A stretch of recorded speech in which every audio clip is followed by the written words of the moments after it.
Well, hey there, idiots. Welcome back to Observe. In today's video, we're going to be analyzing the nonverbal communication of Prince Andrew in regards to an interview that he did a little while back. But more on why this is a thing here in just a second. Let's go ahead and roll the intro.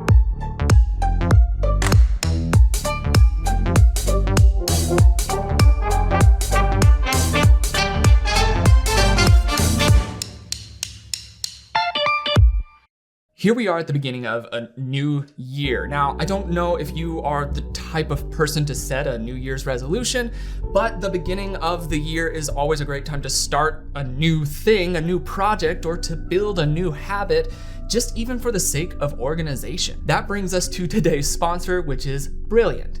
If you are looking to gain some deeper knowledge on a subject, or perhaps to brush up on some ones that you already know about, I highly suggest you check out the link in the description below. Brilliant is an online interactive STEM learning platform. One aspect of learning that can be difficult to obtain in a classroom is a more hands-on, practical approach and time working with the subject at hand. That's what makes Brilliant's methodology so effective. They have an ever-growing catalog of courses in math, science, and computer science that help you learn concepts by working through them yourself in hands-on ways. For instance, as a way to keep my brain active and to dust off the proverbial cobwebs that seem insistent on hanging out in there, I like to spend time in the scientific thinking category. This section has the tagline that goes, "Open your eyes to the world around you by solving puzzles with science." I thought when I first read that line was that it might be a little bit cheesy, but the content itself, it didn't disappoint. I really appreciated being able to see a new form of digital and visual learning that would have been absolutely impossible back in many of my school years. It offers a platform on which you can develop quantitative and analytical skills in a low-pressure environment at your pace. I hope you do go and check it out. To get started for free, visit brilliant.org/observe or click the link in the description below, and the first 200 people to sign up through that link will get 20% off of Brilliant's annual premium subscription. If you're not into New Year's resolutions, same. But if you are into keeping the cobwebs out of your attic, so to speak, and you're looking to maybe learn some new things as well, I do suggest you go and check them out. Again, my link is brilliant.org/observe, or you can access it into the description. Congrats if you're one of those first 200 with a 20% discount. If any of you do sign up, feel free to let me know what your favorite courses are, and I might even have the time to go and check them out as well. Thank you again to Brilliant, and back to our regularly scheduled programming. Okay, now for those of you who aren't sure, I'm gonna go ahead and offer a little bit of a backstory to add some context to this specific interview. So go ahead and buckle up. In February of 1960, Prince Andrew was born at Buckingham Palace. 19 years later, he joined the Royal Navy as a trainee helicopter pilot. He studied at Dartmouth Naval College and completed Royal Marines courses. In July of 1986, Andrew was married at Westminster Abbey and had two daughters, one child born in 1988 and the other born in 1990. After 2 years, in 1992, he and the Duchess announced that they were to be separated, and it was finalized in 1996. In 1999, Andrew was reported to have met Epstein, an investment banker and financer through a mutual friend, Maxwell. During Maxwell's 2021 trial for sex trafficking, a photograph was introduced that shows her and Andrew at the same residence that year. One entire year later, Epstein, Maxwell, and Andrew were seen at a club belonging to Donald Trump in Florida. Within that same year, Epstein and Maxwell attended a joint birthday party at Windsor Castle hosted by the Queen, and the Prince threw a shooting weekend for Maxwell's birthday. The activity all calms down for, well, less than a year actually, when later in 2001, Andrew was accused of SA of a minor at Maxwell's home in London, and also twice more at Epstein's New York home and at a party on his private island in the Caribbean. In 2010, he visited Epstein in New York after Epstein was released from prison for pleading guilty to prostituting minors. They were photographed taking a walk through Central Park. Next year, in 2011, Andrew quit his trade envoy role after a public outcry about him visiting Epstein in New York after he had just been jailed for sexual offenses. Allegations regarding Andrew having explicit relations with a person under the age of consent also surfaced in court documents related to Epstein, but Buckingham Palace denied the allegations. After a series of proceedings and events, Epstein was found dead in his jail cell after being arrested again and charged with sex trafficking. This brings us to 2019. Andrew stepped back from his public duties after the interview that we are going to be analyzing here momentarily. I won't give anything away about the interview, more on that in just a moment. Now, in 2022, a New York judge rejected the prince's attempts to throw out an SA civil lawsuit against him, and the Queen has stripped her son of a range of military affiliations and royal patronages. It's been a mess, to be sure, so you have been requesting that I take a look at this interview. Thank you for suggesting this to me. This will likely be a multi-part series, depending on how much you appreciate this. Let's go ahead and actually begin the analysis. We've come to Buckingham Palace in highly unusual circumstances. Normally, we'd be discussing your work, your duty. We'll come on to that. But today, you've chosen to speak out for the first time. Why have you decided to talk now? I'm going to go ahead and pause it here. So they are lightly mirroring each other in this, including their frames sitting forward. They are both more or less on the same page at the beginning of this interview. I will say that this interview was done brilliantly, fantastically done. Questions were not ignored, they were readdressed and not allowed to be pushed off to the side, and we will see that come up again and again and again. This would be an excellent example of an interviewer making a job much easier for other people. You'll see what I mean. Let's watch this. Because there is no good time to talk about Mr. Epstein and all things associated. We've been talking to Newsnight for about 6 months about doing something around the work that I was doing. And unfortunately, we've just not been able to fit it into either your schedule or my schedule until now. And actually, it's a very good opportunity, and I'm delighted to be able to see you today. He's not as delighted by the end of this interview. So what you can notice non-verbally about him is that he has a fair bit of vocal difficulty while speaking. And I wanted to see if this was in general or if this was in this instance. So I went and tried to track down some other footage contextually. Perhaps throughout the rest of his lifetime, I could see, is this vocal difficulty there? I was not able to find as much footage as I would like, but I was able to track some down from another interview earlier in 2010, in which he is able to speak about some things without having this vocal halt. Now, it could have just developed over that time period, but vocal halting and breaking in a pattern and flow of a person's words can be a sign of agitation. So he already is displaying that very heavily, but the question right out of the gate is a fairly important one, so he might have been taken aback by that. It's something that we have to take note of right away, is that he has that proclivity to have difficulty speaking. Let's continue watching. As you say, all of this goes back to your friendship with Jeffrey Epstein. How did you first become friends?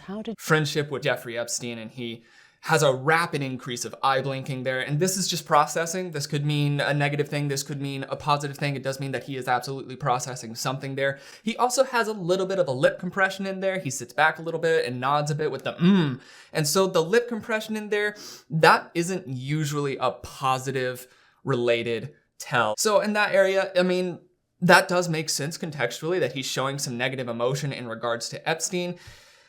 Let's see how this plays out. Do you meet? Well, I met through his girlfriend back in 1999, and I'd known her since she was at university in the UK. And it would be, to some extent, a stretch to say that as it were, we were close friends. I mean, we were friends because of other people. So he starts to cover his butt on multiple times throughout this interview. You'll see it pop up again and again. Now, what's excellently done by the interviewer here is that she asks questions that allow him to answer, and then she asks the rest of the question that has further evidence. She does this multiple times throughout this interview, and it's brilliantly and relentlessly done. Let's continue watching here, and then I'll make some more notes here. And I had a lot of opportunity to go to the United States, but I didn't have much time with him. I suppose I saw him once or twice a year, perhaps maybe maximum of 3 times a year, and quite often, if I was in the United States and doing things, and if he wasn't there, he would say, well, why don't you come and use my houses? So I said, that's very kind, thank you very much indeed. But it would be a considerable stretch to say that he was a very, very close friend. But he had the most extraordinary... So this is packing a narrative. This is what you can see when somebody's nervous and they feel like they have to compensate because they realize that their side might not be as valid as they want it to be seen as. So they'll start packing in all of this extra narrative. This is a red flag at just its base level. It's just letting us know that there's something that needs to be pushed at here, which she does push at. And he falls apart in this, and he continually reiterates the same thing of him not being very good friends, not being very, very, very, very good friends. And he's trying to distance himself as much as he can from Epstein, despite the evidence against that. Despite the evidence putting him and Epstein in the same circles, he's really trying to distance himself, even verbally, from him. And he does this continually throughout, and it's something to behold. So let's continue. Ability to bring extraordinary people together. And that's the bit that I remember, is going to the dinner parties where you would meet academics, politicians, people from the United Nations. I mean, it was a cosmopolitan group of what I would describe as US eminence. Okay, so another thing that he has done here is he has grouped himself in with a group of extraordinary people, because that's, after all, that's who Epstein was able to attract, was extraordinary people. I was friends with him, ergo I am extraordinary. And this does really encapsulate how he has perceived himself from what I was able to observe throughout history. He does have that opinion of himself. People who do believe themselves to be extraordinary and differently better than everybody else are more likely to be willing to bend rules. But that could not be the case here, so we want to gather more. At this point, this would still just be a red flag. He's shown some suspicious behavior around here. Also led us into a little bit of his psychological processing. We're getting an idea. She's getting an idea. It'll continue forward. Let's go. Was that his appeal then? Was that what you... Because you were perceived by the public as being the party prince. Was that something you shared? Well, I think that's also a bit of a stretch. Okay, so a few things here.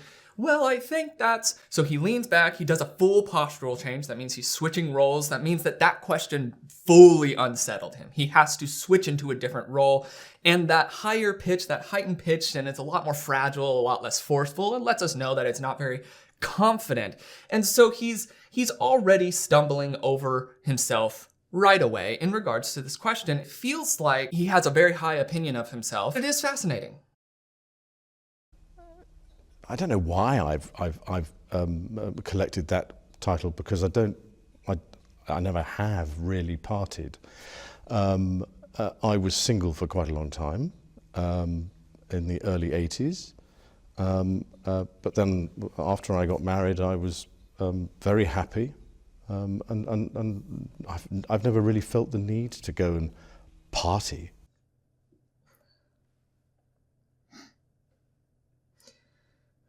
So I'm assuming that a lot of you can feel the difficulty that I'm having here. So non-verbally speaking, something that pops up a lot is that he shakes his head no. And I've seen this sprinkled around a little bit while I was studying, is this head shake no. The issue that I have with this is, one, it is odd. All in all, it is just odd. He is continually shaking his head no throughout this entire thing. Now, whether or not that's related to an emotion, I'm having difficulty really landing on a solid, concrete answer. He's always shaking his head no. So that makes it difficult for me to be like, oh, in this area, he's saying a positive, but it's reflecting negatively in his nonverbal communication.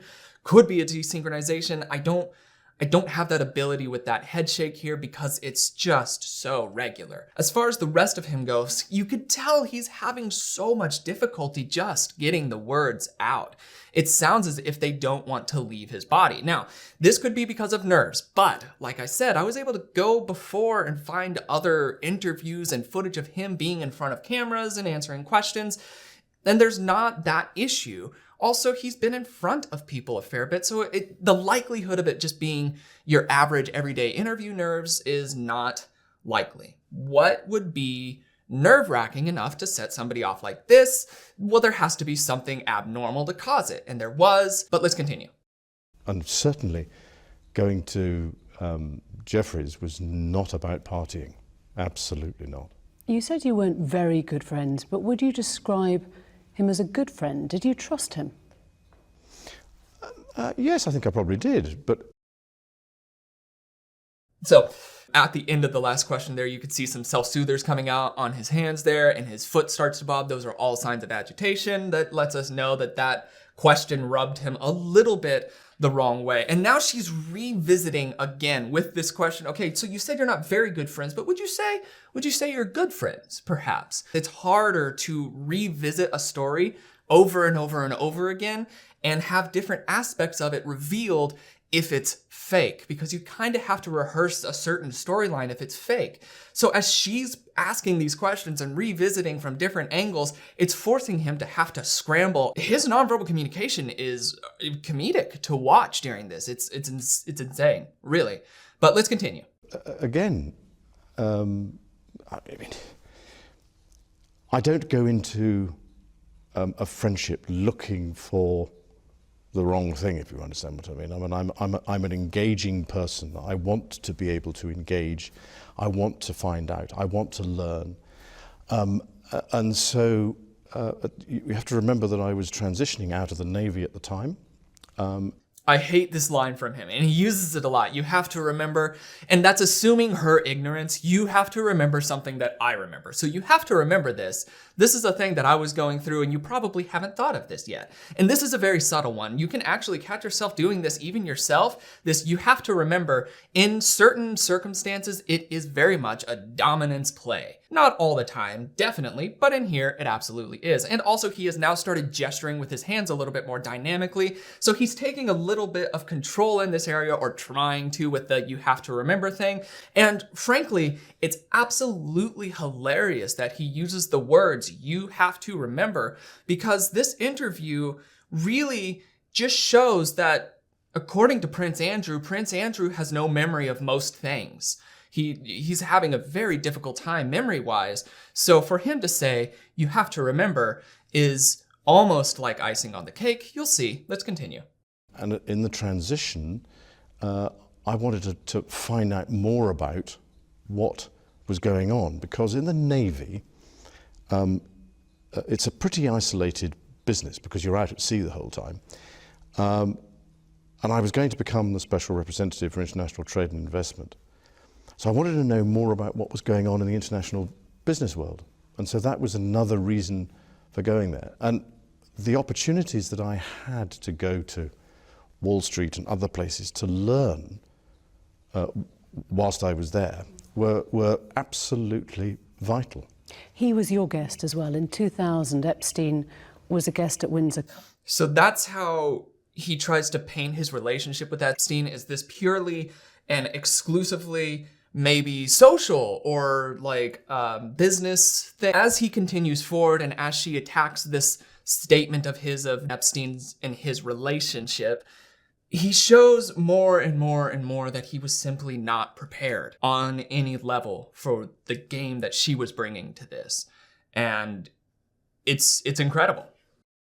Castle and at Sandringham, he was brought right into the heart of the royal family at your invitation. But certainly at my invitation, not at the royal family's invitation. But remember that it was his girlfriend that was the key element in this. He was the, as it were, plus one to some extent in that aspect. Am I right in thinking you threw a birthday party for Epstein's girlfriend, Ghislaine Maxwell, at Sandringham? No, it was a shooting weekend. A shooting weekend? Just a straightforward straightforward shooting weekend. Just one of those. So the reason that this is an odd thing for him to say here is, once again, he is trying to do the thing that many people who are guilty will end up doing, is painting themselves out to be completely innocent of anything that could even be remotely pointed at the situation, which is rarely actually true. And what I mean by that is that he's really trying to manage this impression that he's giving of, no, I am as white of a knight as we can possibly ever see, and I'm such a good person. It's what he's really trying to present. Let's continue. But during these times that he was a guest at Windsor Castle at Sandringham, the shooting weekend, we now know that he was and had been procuring young girls for sex trafficking. We now know that. At the time, there was no indication to me or anybody else that that was what he was doing. And certainly, when I saw him either in the United States... I'm going to go ahead and pause. There's a lot non-verbally happening here, not the least of which is the tucking of his chin here. He's really kind of retreated back. You saw another postural change as he goes to respond to the question, and he tucks and he does this same defensive cluster that he did earlier. So that's come in. Along with that, we can hear his pitch has dropped down dramatically. He's talking very softly now and using a lot of we knows, we know that, we know this, we know that.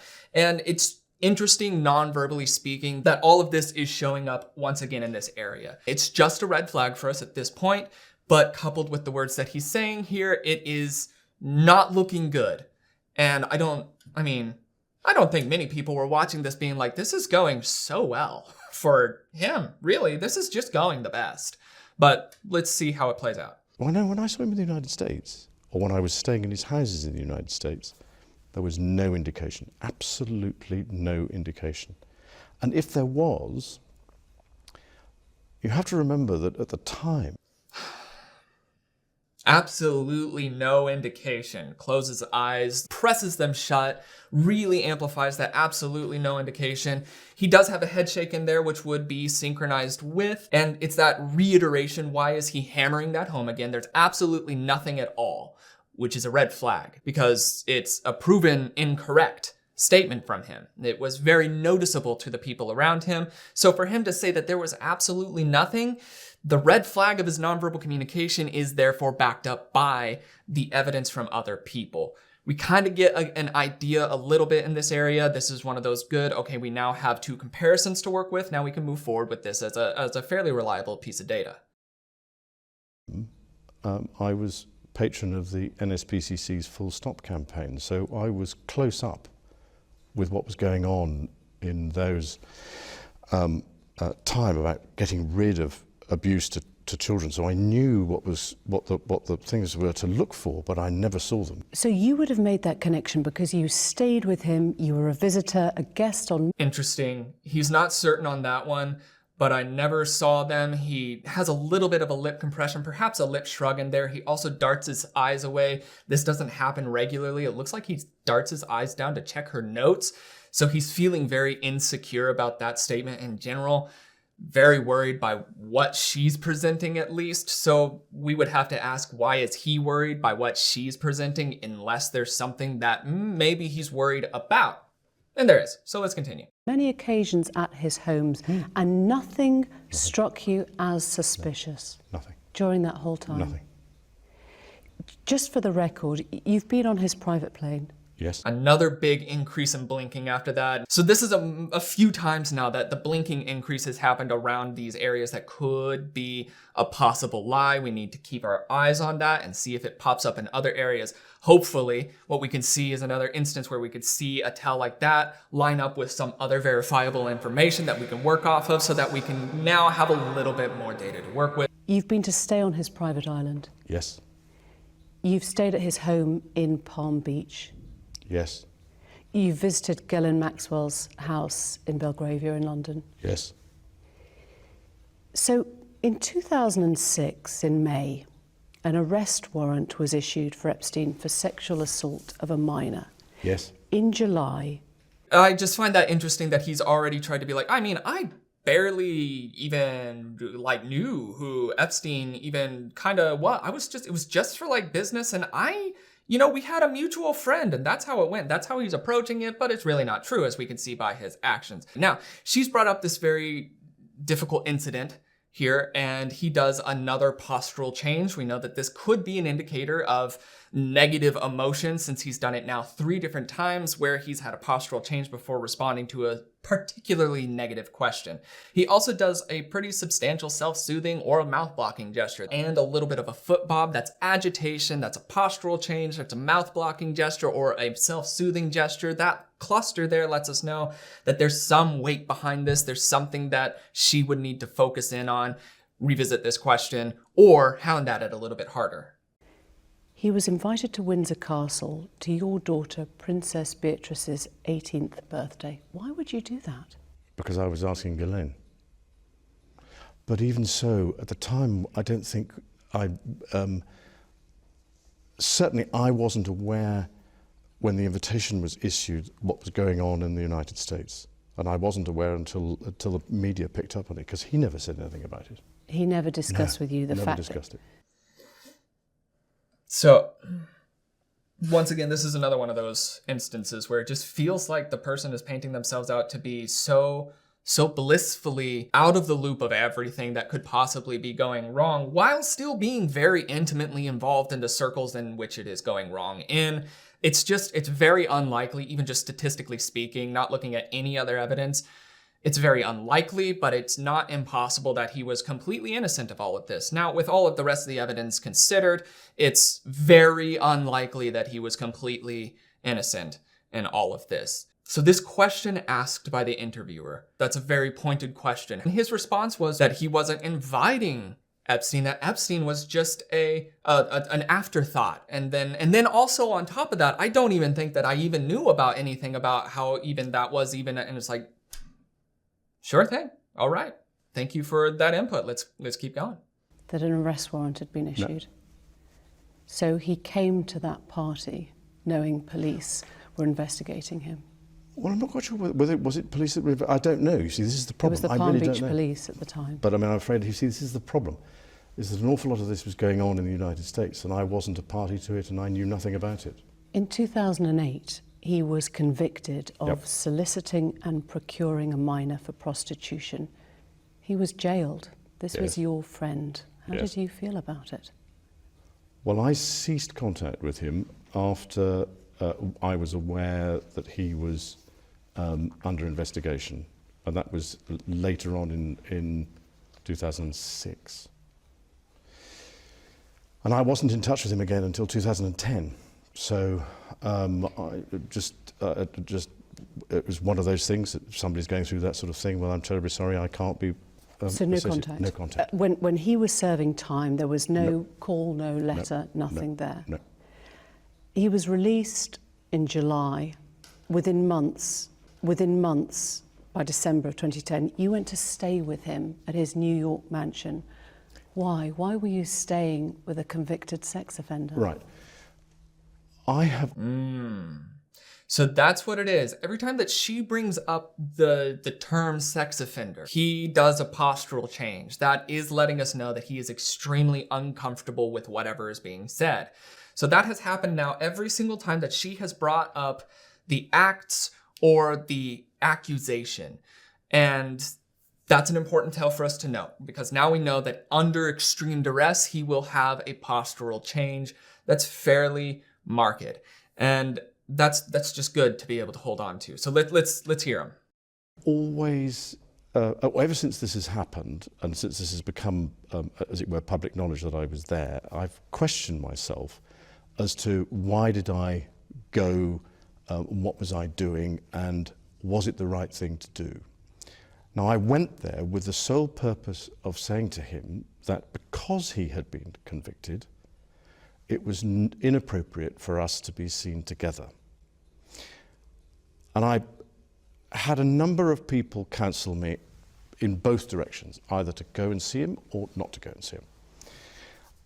And I took the judgment call that because this was serious, and I felt that doing it over the telephone was the chicken's way of doing it. I had to go and see him and talk to him.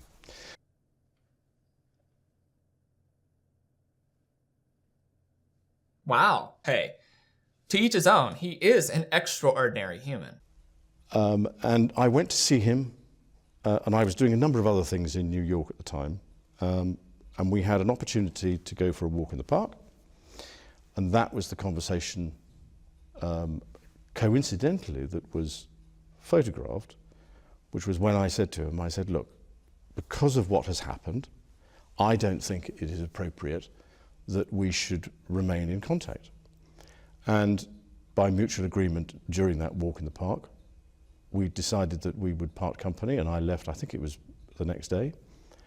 And to this day, he's got so many signs of agitation, not the least of which has been the lip licking that he has been doing, sign of a dry mouth. Still with his story, he's trying to talk about, yes, we needed to go and talk in the park about this, and of course that's where you have to go and talk, and it just so happened to be I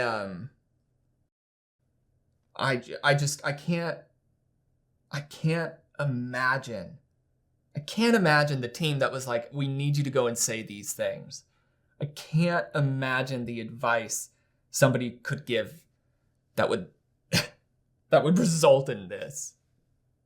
I don't know. I never had any contact with him from that day forward. What did he say when you told him that you were breaking up the friendship? He was what I would describe as understanding. He didn't. I wouldn't say that. With that level of pitch and strain behind the voice and the halting behind each word, he had a lot of difficulty getting that out. He was what I would consider no, I don't think that Epstein was understanding. And from track record, it didn't seem as though that was Epstein's MO with things either. And this is kind of circled back around to in the interview, but just based off of that little spike there now. Go into any great depth in the conversation about what I was doing, or what he was doing, except to say that. Interesting stop and correction there. What I was doing, what he was doing, just interesting. He didn't say or what he was doing. It's just an interesting correction verbally. Could it be a Freudian style slip? Perhaps. At very least, it's something that we need to pay attention to. It is interesting that he did say it that way. So let's continue. That he'd accepted whatever it was, a plea bargain. He'd served his time, and you can hear him having some gastrointestinal issue in there as well as he's continuing to tuck his chin down, and his voice, you can hear it changing. That is also common during intense nerves. If you want another example of this, if you go and watch the series that I did on the Jinx with Robert Durst, at the very end, he has another very overt sign of gastrointestinal distress in regards to an interview, and we can see that coming up here as well. Now, some people might say maybe he had a drink. We know that's not the case. The bottle's mostly full and his cup remains untouched. Also, he has a dry mouth, as we know is reinforced by the regular lip licks in there as well. So this could likely mean that this is another area of very intense nerves. The other factor that there's no way to verify or disqualify is that maybe he just had an upset stomach for some other obscure reason. Possible, so it's not black and white. It is something to make note of. He was carrying on with his life, you see what I mean? And I said, yes, but I'm afraid to say that's as may be. But with all the attendant scrutiny on me, then I don't think it is a wise thing to do. Who advised you then that it was a good idea to go and break up the friendship? Did that come from the palace? Was Her Majesty the Queen involved? No. That came from, so there were a number of people so some people from... Big postural change again, possible agitation here, we're paying attention. My staff, some people from friends and family I was talking to, and I took the decision that I had to show leadership and I had to go and see him and I had to tell him, that's it. So he's using a dominating power gesture as well. This is a very intentional one. Most of the time, politicians or people in public offices will use gestures that are more refined. This feels condescending to people. If you use a finger touch or open hand or any variation thereof that just doesn't include the pointings, then it comes across much better and more cleanly. But he is using that here. It's fascinating. I wouldn't expect to see that coming out here, but he did use it, so interesting. That was December of 2010. Yep. He threw a party to celebrate his release, and you were invited as No, the I didn't guest go. of honour. Oh, in 2010, that certainly wasn't a party to celebrate his release in December. I mean, I don't think I'm needed here for this one. Wow. It's... Because it was a small dinner party. There were only 8 or 10 of us, I think, at the dinner. If there was a party, then I'd know nothing about that. You were invited to that dinner as a guest of honour. Well, I was there, so there was a dinner. I don't think it was quite as you might put it, but yeah, okay. I was there at a dinner. Yeah. So now we have another bit of Andrew just feeling like he's an extraordinary person slipping through. As you put it, he shows disdain. He even laughs at it. We can see this outrageous face here that he's making just to show the ridiculousness of the situation. It's mixed in with scorn, contempt, and some disgust can slip in there as well as humorless humor. You'll see that coming in with the smiles that don't reach the eyes. So this whole cluster of nonverbal communication is just Andrew more or less saying that he's smarter than who he's talking to. So that's what we're kind of getting the vibe from this specific area from. Let's continue on. I'm just trying to work this out because you said you went to break up the relationship and yet you stayed at that New York mansion several days. I'm wondering how long... But I was doing a number of other things while I was there. But you were staying at the house of Yes. a convicted sex offender. It was a convenient place to stay. Well, I mean, if it was convenient, God, it's not like you're wealthy or important and could have found literally anywhere else to stay. You had to stay at the sex offender's house because it was just so convenient. I'm sorry that I got a little bit biased there because that's just garbage human behavior. Don't stay at the house of somebody like that. I don't know, just tossing it out there. But I'm sure his excuse is really good, like I was doing other things or something. I've gone through this in my mind so many times. At the end of the day, with the benefit of all the hindsight that one can have, it was definitely the wrong thing to do. But at the time, I felt it was the honourable and right thing to do. And I admit fully that my judgment was probably coloured by my tendency to be too honourable, but that's just the way it is.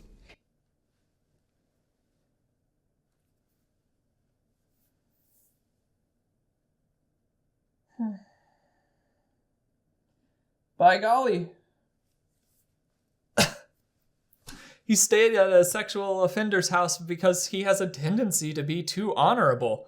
I didn't realize that. Man.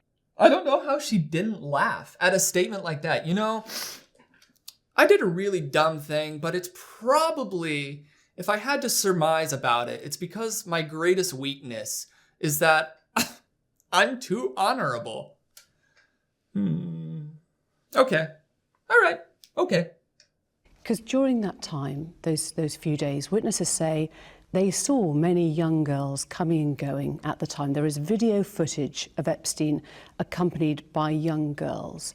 And you were there staying in his house, catching up with friends. If they were, then I wasn't a party to any of that. I never saw them. I mean, you have to understand that. Ooh, here it is again. You have to understand. You, who cannot understand me. His house, I described it more as almost as a railway station, if you know what I mean, in the sense that there were people coming in and out of that house all the time.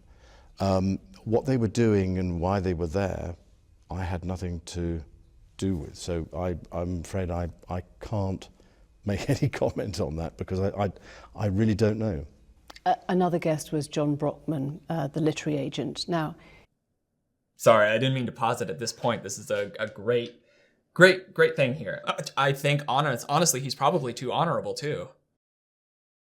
He described seeing you there getting a foot massage from a young Russian woman. Did that happen? No. That genuine expression and cluster of surprise and shock that he just emanated there is interesting because it seemed to be synchronized. He seemed to be surprised by a lot of it did synchronize across his face, even down to the widening of his eyes, lowering of his mouth, those general tells. So if that's synchronized, we have to ask why would it be synchronized? In either one, he is genuinely surprised because the person was there and he didn't know that the person was there and he's surprised that that person was there. I think that's what he's trying to portray here, is that he's surprised that a person would be there. Wow. Or he's acting surprised and he's a fantastic actor, which I think we have gathered at least enough evidence to say that he's not. Or he's surprised that the information has surfaced, and that one does seem to fit the most likely scenario, is that he's surprised that this information is now here. That's not good news for him. That would be considered great news in regards to this interview, as he shows genuine shock. Let's see how he handles the response. Did that happen? No. You're absolutely sure, or Yeah, you can't remember? Absolutely sure. That one I wouldn't believe. So he does have a no shake in there, which would be synchronized, but the tell on this one that's more revealing for me is the pitch and force behind his words. It drops extremely softly. No. Very, very softly. Now, this can be for a few reasons. Either one, it's because of intense anger. People who are feeling intense rage will often drop their tone and pitch very low, and it will usually be accompanied by some other physical tells as well. We're not seeing those physical tells here, so I'm not encouraged to say. Along with that, that doesn't fit the emotional context of the interview. Another reason for that could be that he's feeling intense sadness. That negative emotion will also cause that drop in pitch, that drop in force. It's that causes that fallout. Now, intense sadness really doesn't fit the emotional context either, nor would I say that I can see any other indicators of sadness on his face, even in the areas of his upper eyelids where you might see some of the hanging and the relaxation that would come from an expression of sadness. But another reason that it could be is because he doesn't have confidence. That lack of confidence will push you physically to have a lower voice, perhaps a little less force, as you try to force out words that are not there. And so you might be paying attention and catch that there could be a high spike that could be a sign of agitation. There could be a low spike that could be a sign of agitation in regards to a person's tone, and they can still mean the same thing. And that's where it gets pretty messy non-verbally, is that if you try to take, for instance, just this tone here, just the words, and you say, okay, lowered tone, lowered voice, obviously angry. You miss the context. That doesn't make sense contextually with it. Or you could, obviously sad, or obviously lying. In this situation, deceit makes the most sense, but it's not like a scientific law. So we have to hold on to that, keep in mind that that's how that played out there, and continue through the rest of this. Let's do just that. So John Brockman's statement is false. Well, I don't know Mr. Brockman, so I don't know what he's talking about. But that definitely wasn't you getting a foot massage from a Russian girl in Jeffrey Epstein's house. No.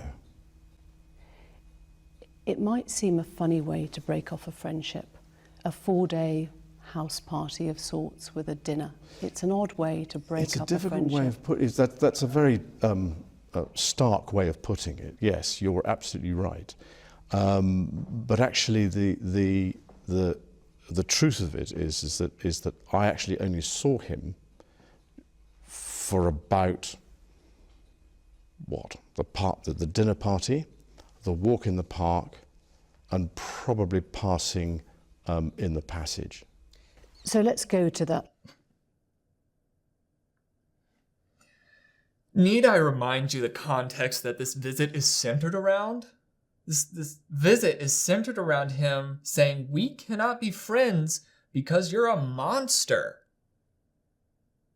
But I would love to go to the dinner party. I would love to go for a walk in the park. I'll probably hang out at your place for a bit. Few days, probably pass you in the halls. It's just like, I couldn't comfortably sit was somebody who was like, yeah, no, I just really like chumming up with people that do horrific things to women.